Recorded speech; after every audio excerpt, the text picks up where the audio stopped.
All right, fam, this is a special edition of Roland Martin Unfiltered. I normally come to you live at 6 p.m. Eastern each evening, but I had to come to you live because, first of all, I'm in New York City. Here for the national. I was here last night for the National Cares Mentoring Gala.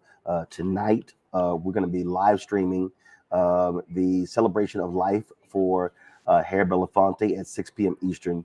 But I had to talk about this Joe Rogan podcast with Katt Williams, and there were a lot of things that they talked about in the podcast. But what really got my attention because of an effort that I'm actually involved with dealt with the issue of African Americans and menthol cigarettes. This has been an issue we've talked about on the show on numerous occasions. And so Rogan asked Katt about it, and both of them made no sense whatsoever. And so I want to talk about it so you have the truth right now, so people are not walking around clueless listening to the nonsense that they actually talked about. So here's what was discussed on the Joe Rogan podcast.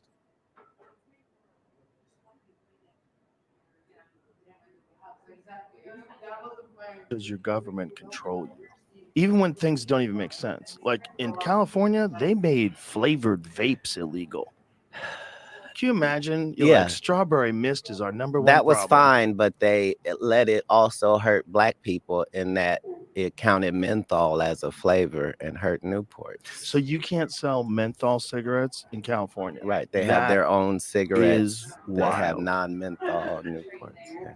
It's terrible. Why do black people like menthol so much? What's that about? It's a totally different type of cigarette. You're going to get me canceled. No. This is very racist, this Is conversation, even though neither of us are. Go figure. Just talking about a type of cigarette that people enjoy? Just saying, why do black people like Newport so much? And a black person actually getting ready to answer this. Oh, it's terrible on all ends. I don't think it is. Well, I don't think it is either, because we have a new. It's like if you start asking me about spaghetti, I'm not going to get offended. You start asking me about Italian food or why are Italian people so loud? I'm not gonna get How offended. many people have ever died of pasta related illnesses? A lot, Joe. A lot of fatzos out there kicking the bucket, bro. That's not because of pasta. That's an overabundance of carbohydrates. They were going to be fat wherever they lived, sir. Maybe. That's an overindulgence. Going to be great bread eaters and delicious high carbohydrate food. They couldn't stop it. People are addicted to food like they're addicted to anything. If there's a thing that I could ever be addicted to, it's that. Right. That's all of us, though. All of us. And what a blessing. Yeah. We have so much. Starving people are addicted to anything, and they don't have food-related illnesses. Exactly. But back to where we were. Yeah. You were asking me about the menthol cigarettes. Oh, that's right. And the answer is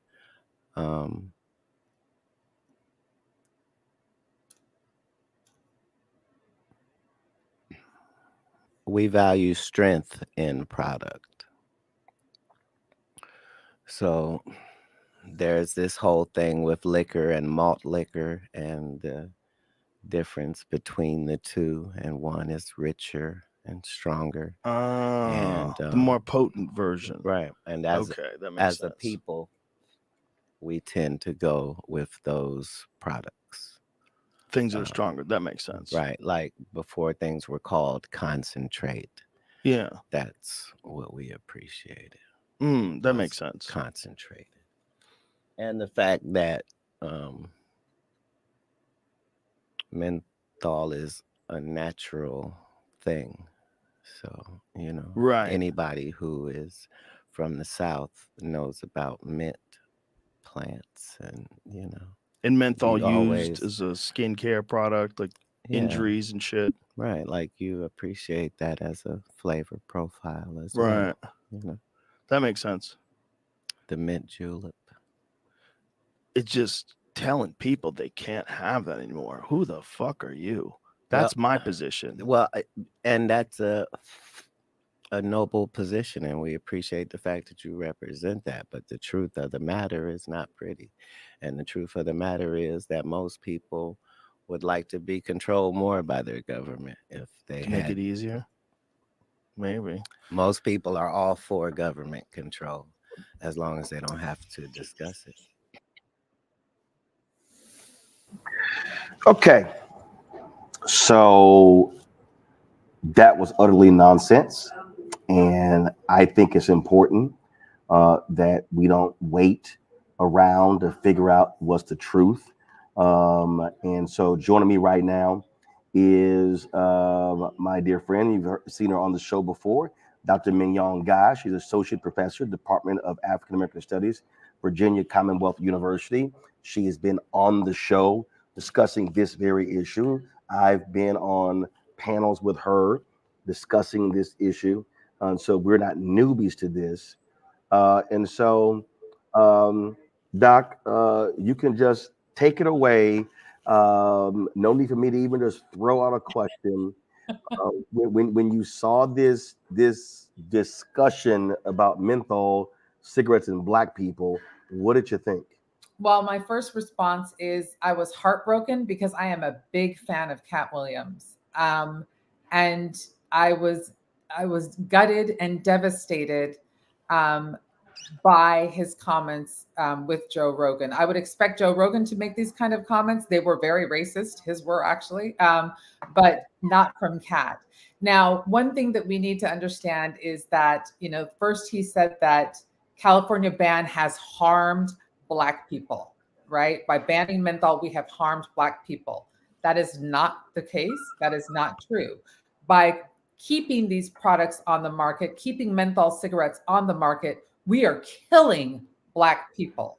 And we are killing 45,000 Black lives every year in this country when we keep these products on the market. So that's point number one. We have not harmed Black people by banning these products in California. We have saved Black lives. And I would hope that Katt Williams would be on board with that. The second issue that he made was that menthol is a flavor and it's natural. Unfortunately, the menthol constituents that are in tobacco products are chemicals. And they are chemicals that increase nicotinic receptors in our brains. So they increase the number of receptors in our brain that says, give me more menthol cigarettes, give me more menthol cigarettes, right? And so adding these chemicals to cigarettes make them more addictive. They make individuals more dependent. So he's right. They are stronger, and they're stronger in a way that makes it harder for you to quit. So these are not products that, because we like strength and we like things that taste a certain way, that somehow they are less harmful or somehow we should permit them in our community. We absolutely should not. Those products are manipulated in a manner that make people more dependent, make it harder to quit, and that end up killing 45,000 Black lives every year, right? This is not government control. I am a state employee. I'm a professor.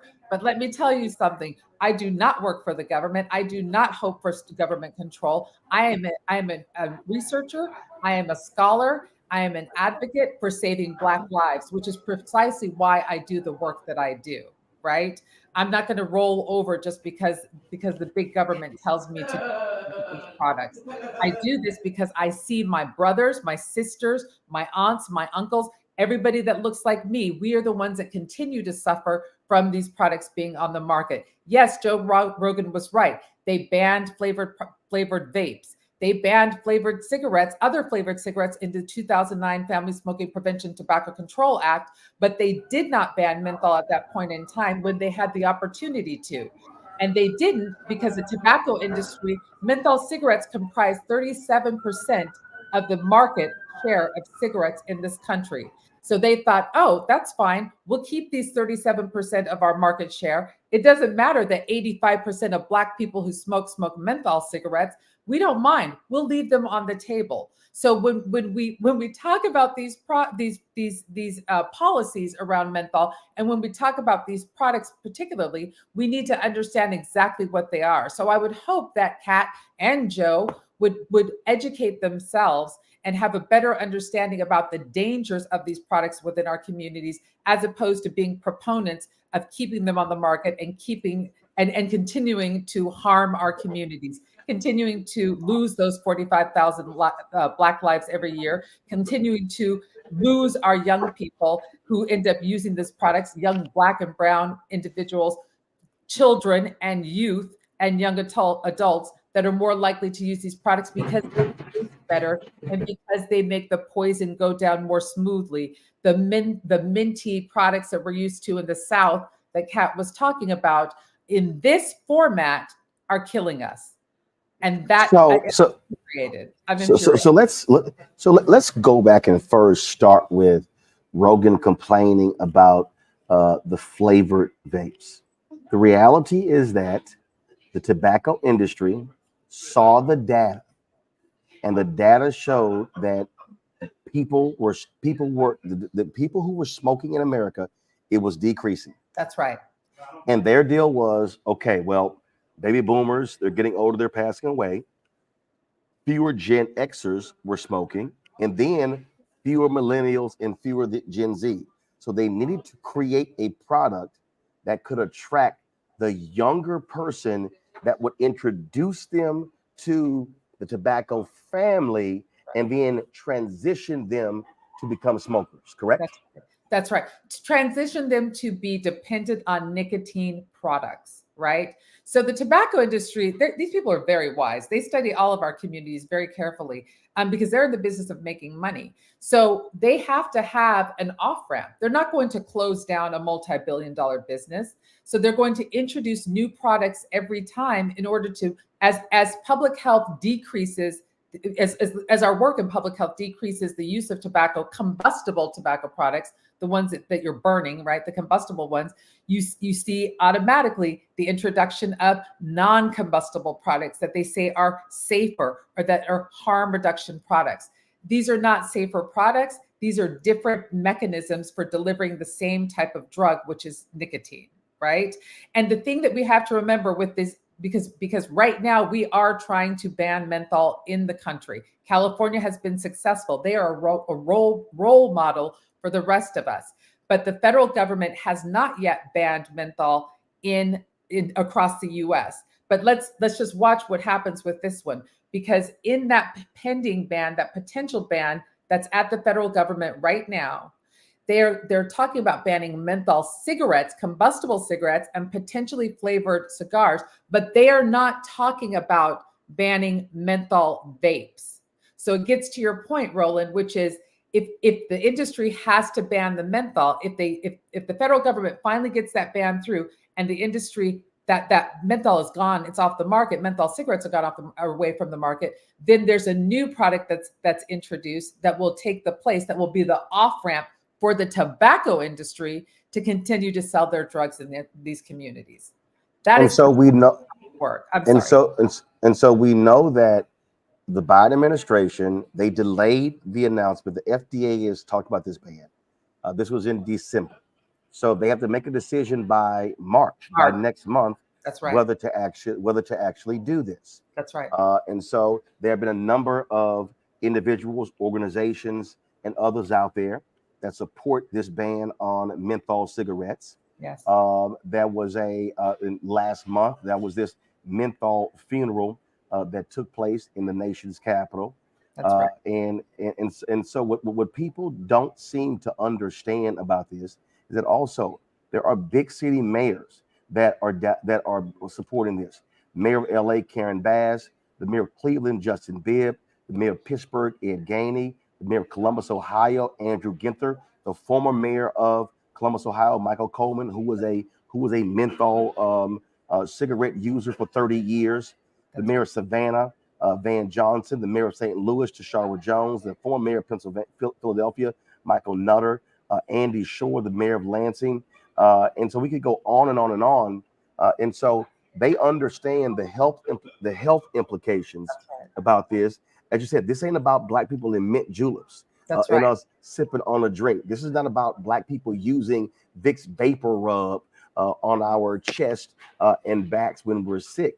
This is literally a targeted effort that the tobacco industry, how they have targeted Black people, and you have the research in terms of how they methodically looked at Black people and studied Black people to determine what cigarette to market to us. Talk about that. That's right. And you know what? Here's the beauty about it, Roland. The tobacco industry. So when there was a lawsuit that you and I have spoken about before, which was the master settlement agreement, when the tobacco industry was sued by several entities, and they had to provide additional funds for cessation and for other things as a result of it. But there was something that was really important that came out of that master settlement agreement. And they were required, tobacco industry executives were required to turn over all of their internal documents, their emails, they weren't emails at the time, but their documents about their strategies, about their tactics, about various types of methods that they were going to use to sell their products, right? So those are all available to the public. So these are not things that we're making up.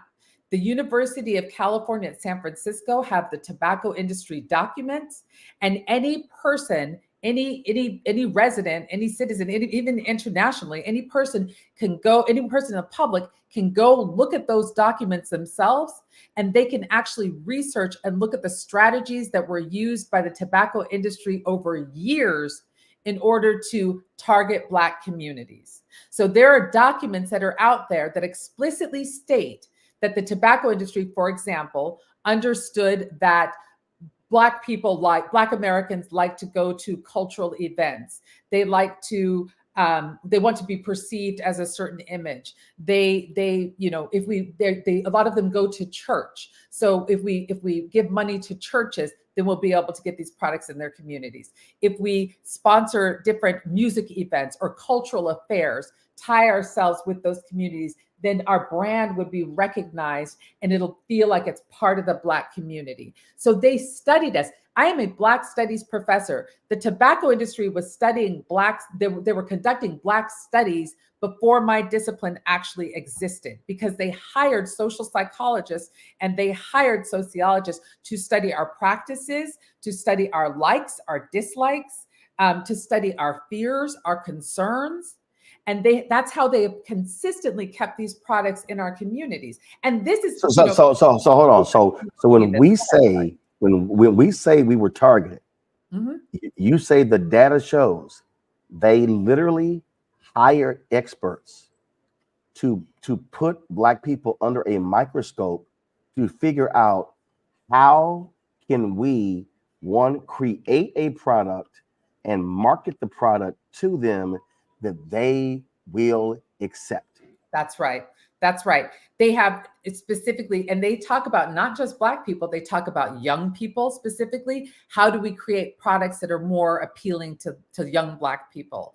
They also, the most nefarious part about it, and which I really hope your audience does at some point go look at these documents, or they can email me and they can ask me and I can show them exactly where to find the documents, because it's one thing when we say them, but it's something else when you read it for yourself. There were other documents in the industry documents at UCSF, which is when they figured out that cigarette smoking, menthol smoking in particular, was associated with low birth weight, right, in Black women. There are documents that explicitly state that, well, so what? It's okay. Perhaps it's okay that Black women have smaller babies because they have so many. Perhaps it'll be less painful. So they knew that it was harmful to our communities. They knew that it was harming our Black babies, and they said, "Oh, well, it's okay. It's okay. It doesn't really matter because they have so darn many of them. Maybe it'll be less painful for them if they're smaller in the long run." So these are the types of, and so when I hear people say, "Oh, this is the government. This is someone trying to take things away." No, what's happening is that these tobacco industries are targeting, they are hunting, they are infiltrating our Black communities, and then they're manipulating individuals within our communities to somehow think that this is okay, so that they can continue to sell their product that, when used as intended, will kill 100% of their users. So I don't understand what Katt is really speaking about at this point in time, to be quite honest. I cannot understand how anyone could be a proponent, anyone particularly who says that they care about Black lives and saving Black lives and wants to stand up for our communities, how they could somehow conflate this ban as being harmful, or state that this ban is harmful and we're somehow taking something away that wasn't in our communities to begin with. That was actually, we were studied and we were targeted and we were consistently preyed upon again and again and again. And we were left on the table in 2009 when in fact we could have removed these products from our market. My mother smoked menthol cigarettes, right? My mother died of pancreatic cancer before I was the age of 18. I was an orphan as a result of someone using these products. So I am not somebody that's going to come on here and talk about it from a government perspective or even from a researcher's perspective. I see these in my communities every single day. We all know what's happening in our communities. And for us to sort of turn a blind eye and decide that somehow this is the federal government. No, this was me. This is people like me and those mayors that you were talking about and people like you, Roland, who care about the health of our communities and who want to save the lives of our community members. This is what's at stake right now. And so again, I want to unpack this for people to understand. Even calling it cool, KOOL. And what people don't understand was they also understood how white corporations refused to advertise with Black-owned media. Right. And so what did they do? They became a lifeline to Black newspapers. We all remember the full page ads. And anybody knows who studies magazine, that the back page of a magazine and the inside back page are the two most profitable pages. And they did 52-week ad buys. Jet, they did 12-month ad buys. Ebony, they bought Essence, they bought all the Black magazines, all the Black newspapers. They literally sponsored numerous jazz festivals.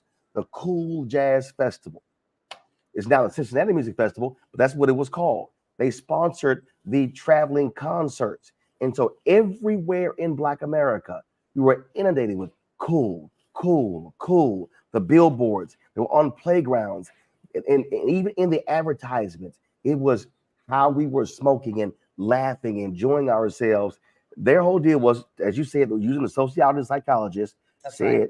No. Let's show them it's cool to smoke cools. That's right. And let me tell you, here's another reference for your audience. I'm trying to find the email or the website link because they're at Stanford University.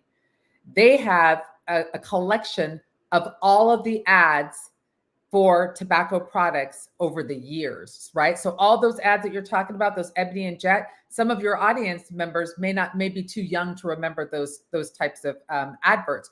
But at Stanford University, they have a collection of all of the ads that have been used to sell tobacco products. And you can see the Cool Jazz Festival, right? And you can see certain images that would be appealing to that audience at that time. You can see the Newport, you can see the Virginia Slims, and you can see some of the Black models that were not able to get jobs back in those days. You can see some of the faces that we know, like Beverly Johnson, right? One of the most beautiful Black women in the world who couldn't get a job at that point in time, but they put her in tobacco ads, right? And so suddenly we were able to see somebody that looked like us, or suddenly we were able to see people that were doing things that were that seemed like they were representing our communities, right? They even at one point, there's some ads out there that they actually, it's mind-blowing. They actually have an ad that looks like it's Martin Luther King Jr. with this "I Have a Dream" speech, but it's selling cigarettes to our communities. What are they really trying to do, right? So somehow they want to tie civil rights, which some people talk about, this is a right for Black people to smoke. They want to somehow tie our struggle with civil rights and use our icons from the civil rights movement to try to sell us a poison to kill us. This is what they've done years, and these are all publicly available. These are all of the documentation at UCSF, anyone can access, and anyone that has a computer can Google the Stanford tobacco advertising, and they can find all of the ads over the years. They can even find the ads earlier on, before they were trying to sell menthol cigarettes to us.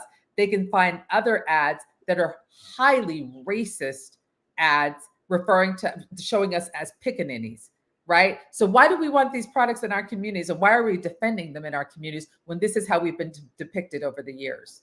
And yes, they preyed upon the Black media, because the Black media, We have always been set up to fail in this country, right? We have always been set up. So the Black media outlets that we've had have never had adequate support. And so anytime they had to, and we needed it because it was important, these are the only media outlets that will speak truth to us and that will speak to our issues and not frame them in a way and whitewash them in a way that becomes harmful for us.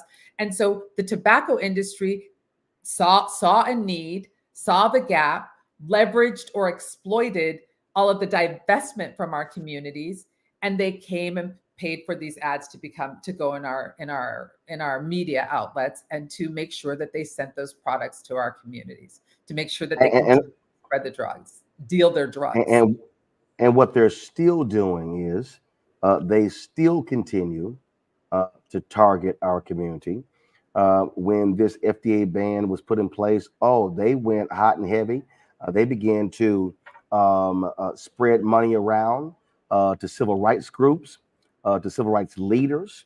They began to target. Now their new trick is to convince Black people that, if they ban menthol cigarettes, we're going to be seeing an increase in police abuse and encounters, and Black men are going to be the next Eric Garner and get taken down by the cops. And they literally went out and got folks with members of Noble. The organization has not endorsed their position, but they've got members of Noble involved in this, touting this thing as well, and literally making the argument that, this is going to increase police encounters because people don't understand what the actual proposed ban is.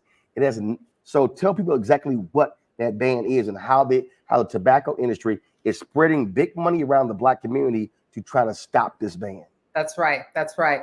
I have a talk. When I talk about this, I do a public talk, and I talk about the gaslighting that's occurring in the Black communities, and I call it the terrorism and tactics of the tobacco industry as they gaslight Black America. It's exploiting Black trauma. That's what they're doing. So they paid millions of dollars for some leaders, some Black leaders, and other individuals to exploit Black trauma, to exploit the very real problem of police brutality and hyper policing and over policing in our communities. I don't want police in my communities, right? So if I hear them saying, oh gosh, if we ban menthol, then police are going to come to my communities. But that's the problem with their argument. This ban is not at the individual level. The ban is at the manufacturer, it's at the retailer, and it's the manufacturer, the retailer, and the distributor level, right? In distribution. It's at those levels, right? So unless you're manufacturing menthol cigarettes or you're retailing menthol cigarettes or distributing them, bringing them between the two entities, this ban will not affect the individuals. It is not going to increase policing in our communities. It is not going to increase police encounters in our communities. It is not going to increase police harassment in our communities. Those things exist already. And if police want to harass Black people, they're going to talk to us about our broken tail light, right? They're going to say that we didn't stop at the stop sign, but you don't hear anybody talking about this. You don't hear anybody trying to address those issues. You hear them manipulating this ban that is not even at the individual level. It is at the tobacco industry level, right? And they're using it to scare the hell out of us. And it is it is outright exploitation, and it's gaslighting. It's gaslighting Black people to make us think somehow that we have something else that we need to fear when we have so much that we're concerned with on the daily basis. This ban is not at the individual level. The ban will have nothing to do if you get caught with a menthol cigarette in your hand. I don't know how you're going to get caught with them in your hand when they're not allowed to sell them anymore, or they're not allowed to import them into our country, right? They're not going to. It is not at the individual level. It's at the tobacco industry level. It is at the retailers level, and it is at the distributors level, not the individual. And so one of the things that Rogan was talking about is, this is taking away freedoms and the government, controlling you. Let's be real clear. The government has very clear policies about lead in water. The government the government regulates air, regulates water, regulates Seatbelts. car exhaust, regulates seat belts. I mean, we can go on and on and on in terms of, and maybe their arguments like, well, that's just too much regulation. But here, what's interesting is that these people act like, oh, we've got to just be free, and you're going, okay, but let's talk about the dead. That's right. The dead or the addicted or the new ones coming up. So the freedom argument is actually a very interesting argument because what's interesting to me is they're like, we need all of our freedom, what? To be addicted to a drug that you cannot get off, that's harder to quit than heroin? That argument doesn't really work very well, right? And as you said, we have government regulations around everything. And I want government to regulate lead in my water. I don't want to live in Flint. You know what I'm saying? And you want government to also be checking to make sure that paint that's on the playgrounds where kids are. Exactly. No one seems to complain about that. Exactly. And these are all things, the things that you've identified are things that will kill us, right, Roland? And cigarettes, menthol cigarettes will kill us too. So here's one more thing that we need to think about, because there's another argument that I'm gonna jump to that I've heard before, and I'm just gonna jump to it right now. Well, banning menthol is racist. We shouldn't ban menthol. If we're not going to ban all cigarettes, why are we banning menthol? It's racist against Black people. No, how they got into our communities was racist against Black people. How the tobacco industry used redlining. They used these residential segregation. They used these vestiges of Jim Crow to make sure that we were all in these neighborhoods, and that we could bombard these neighborhoods with advertisements, and we could make sure that those in Black neighborhoods, you have more advertising available, you have bigger advertising available, you have them closer to school, so you can make sure that our Black children can see those ads and use those products, right? That is what's racist, right? Banning menthol is really reparations, and it's leveling the playing field. It's pulling back something that should have been done a long time ago. The reason why we were able to ban menthol cigarettes, potentially, if they do, is because they are a different product than regular cigarettes. We are not comparing apples and apples. We are comparing apples and oranges. And that orange menthol cigarette is more dangerous. It is more addicting. We are more likely to die. People use them differently. They inhale them differently. If you ever smoked a cigarette and tried to smoke a regular Winston or something like that, I can't remember what the names are, Camel, right?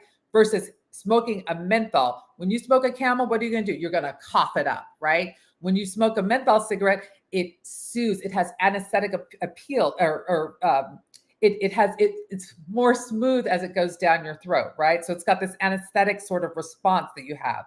And so you can hold it in longer, you can hold it in your chest longer, and you can take longer drags, and you can smoke more of them because you're less likely to cough.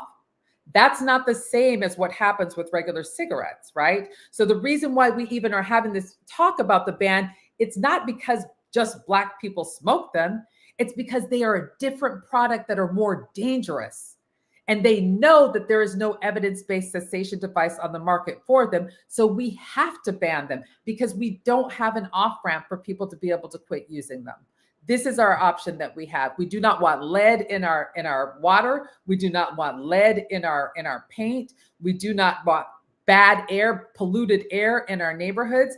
And we do not want these chemicals in our bodies that affect every single organ in the body. It's not just lung cancer I'm talking about. It's every type of cancer is linked to, most cancers are linked to menthol cigarette smoking and smoking. Cardiovascular disease, asthma, respiratory disease. We all have these issues in our communities. So anybody that's concerned about any of these issues related to cardiovascular disease, cancers, respiratory disease, they have to be on the side of banning menthol. We have to be on the side of banning menthol if we are going to save Black lives, and we're going to reduce the comorbidities and the chronic diseases in our communities that result from it. We do not want our Black young kids, our children, exposed to the secondhand smoke. Kids who are exposed to secondhand smoke also have greater nicotinic receptors in their brain, and therefore they're more likely to smoke later on in the future. We can't have these in our communities anymore. That's it. It's a non-starter. And for all the folks out there who don't seem to understand this, here are the various organizations that stand with us when it comes to banning menthol cigarettes. 100 Black Men of America, African American Tobacco Control Leadership Council, African American Wellness Project, Alpha Phi Alpha Fraternity Incorporated, the Association of Black Cardiologists, the Association of Black Women Physicians, the Black Men's Health Initiative, Black Women's Health Initiative, Black Women's Roundtable, Church of God in Christ Social Justice Ministry, Mocha Moms Inc., the NAACP, National Black Empowerment Council, the National Black Nurses Association, the National Caucus and Center on Black Aging Inc., National Council of Negro Women, the National Medical Association, that's the group of Black doctors, Save a Girl, Save a World, the Arc of Justice, the Center for Black Health and Equity, the National Coalition on Black Civic Participation, the National Council of the Churches of Christ in the United States. Folks, those are just some of the groups that stand with us when it comes to this particular ban. And again, the decision we'll hear from the Biden administration by next month. And as we know, Mignonne, look, Big Tobacco was pushing real hard, paying a lot of people, a lot of lobbyists to stop this. And hopefully the Biden administration will stand firm and absolutely move forward, allow the FDA to ban menthol cigarettes. And so if Joe Rogan and Katt Williams want to have a conversation, and again, it's Joe Rogan's podcast. So Joe, you want to have a conversation? Why don't you call some real experts to talk about it, not ask Katt Williams? And again, Katt may not even be aware of all this information, but the bottom line is some of the stuff he was saying was dead wrong. It was simply wrong. And he look, Katt was smoking during the interview. Hey, dude, knock yourself out. But the reality is this: here we know the truth when it comes to menthol cigarettes and how Black people were targeted. And so, no, Katt, you're not going to get canceled for talking about it. But I dare say Joe Rogan needs to have a real conversation with real people about the real effects of menthol cigarettes on Black people. Absolutely. Mignonne, always a pleasure. Glad we could jump on this live with me. Thanks so much. Thank you so much. I appreciate it. Take care. All right. Hey, folks, again, 6 p.m. Eastern today, we're going to be carrying the celebration of life for Harry Belafonte on Rogan Martin Unfiltered and the Black Star Network. We appreciate y'all joining us. Look, share this far and wide. We need to understand that if we're talking about Black Lives Matter, it includes Black people who are smoking cigarettes, who are smoking menthol cigarettes, 45,000 a year. 45,000 Black people a year are dying because of tobacco. And so, look, let's change those numbers. Hey, folks, also, lastly, support us in what we do. Your support is critical for us to do the work that we do. We're not generating the advertising money and others, but we're doing the best that we can. So you can see your check and money order to P.O. Box 57196, Washington, D.C., 20037-0196. Cash App is $RM Unfiltered. PayPal is R Martin Unfiltered. Venmo is RM Unfiltered. Zelle, Roland@RolandSMartin.com. Roland@RolandMartinUnfiltered.com. Thanks a bunch, folks. I'll see you guys later. Holla.